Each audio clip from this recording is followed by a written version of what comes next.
1991, Fad Al-Qasar dari Emirates Arab Bersatu memulakan permainan dengan pasukan Malaysia menyerang dari sebelah. Izzak Faris cuba mencari Nazmi semula, peluang dengan kaki kiri, cantik rembatan, ya, jaringan yang boleh memberikan kemenangan. Izzak Faris dikepung, percubaan baik dari Izzak. Yong di sebelah kanannya Mahali, cantik untuk Izzak Faris. Gol pertama kita, cantik hantaran, ya. Satu gerakan yang baik di sebelah kanan kita bahagian permainan ini, dan langsung dihantar oleh Yong ke dalam jauh ke far post, disambut Izzak Faris dengan begitu mudah sekali untuk gol pertama pada petang ini. Saya melihat bahawa penjaga gol Kemboja itu pun tersalah.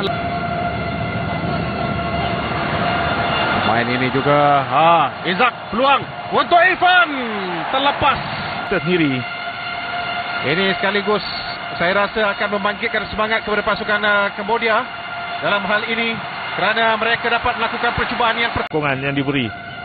Badrul Bakhtiar, percubaan jarak jauh, masuk.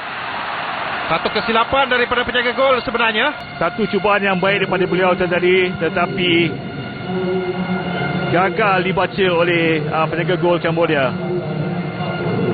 Walaupun game yang akan datang untuk pasukan Malaysia jauh lagi sebenarnya, iaitu lawan Indonesia tanggal 17 November nanti. Izzak, penalti Zip, kerana kita lihat dia ditarik bajunya, ya. Memang sah dirinya. Dan yang ketiga untuk pasukan Malaysia, penalti yang pertama untuk pasukan Malaysia, mudah untuk Badrul. Namun begitu 3 gol, kedudukan yang sedikit selesa, sedikit oleh Muslim cuba naik ke atas untuk membuat overlapping. Yong di sebelah kanannya, lepas. Muslim mencari ruang untuk melepaskan rembatan dari, saya kena sebut Liverpool. Kemboja mengasak satu terupas yang baik, cuba masuk dalam kotak penalti ketika ini. Bahaya kedudukan Khairul Fahmi Cekmat, dan kemudiannya kita lihat dia bermain dengan pasukan KL sangat liga. Taran pendek untuk Fandi, tapi tampanan Fandi agak mengecewakan, dan kemudiannya rembatan kencang. Ini kerana 4 lawan 3 sekarang, peluang untuk pasukan Kamboja. Akhirnya gol dapat gol ketika menentang Singapura. Counter attack yang dilakukan, lambat pemain-pemain Malaysia untuk turun ke bawah, dan kemudiannya biarpun sudah cuba ditutup ruang, tetapi Malaysia sebenarnya cuba mencari jalan bahaya, jalan sukar dalam saingan SEA Games ini, Zip.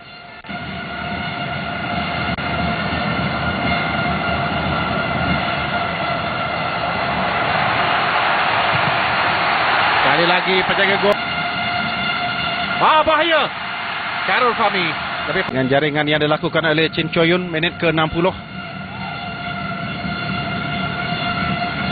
Badrul Bakhtiar sekali lagi, percubaan jarak jauh. Fakri, Irfan, cantik gerakan ini, peluang untuk pasukan Malaysia. Penalti lagi. Tidak. Saya rasa dia berjaya melepaskan diri. Ada sedikit sajalah kontak, tapi terlalu mudah dia menjatuhkan badan, Jim. Ya. Dan Fakri, peluang untuk Tamila Rasu. Ahmad Fakri kembali di tengah, peluang untuk Malaysia, terlepas pula. Dalam senarai untuk pasukan yang telah mengutip pingat di Sukan C ini, Fandi mencari ruang. Vietnam biarlah di final. Fandi sekarang ini, gerakan solo dari Fandi, gol. Tidak. Apa yang berlaku? Dah jadi? Wan Zarul Nizam cuba Malaysia untuk masih lagi menyerang. Tergelincir pula Badrul Bakhtiar. Tugasnya hanyalah untuk meletakkan bola itu dalam gol saja. Itu yang dilakukan oleh Wan Zarul Nizam. Melakukan follow up daripada insiden ini, kerana agak kelang kabut.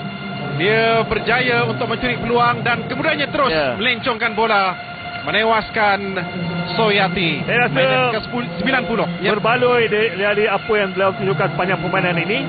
Seorang pemain yang begitu keras untuk Gelora Bung Karno di Jakarta untuk memberikan ruang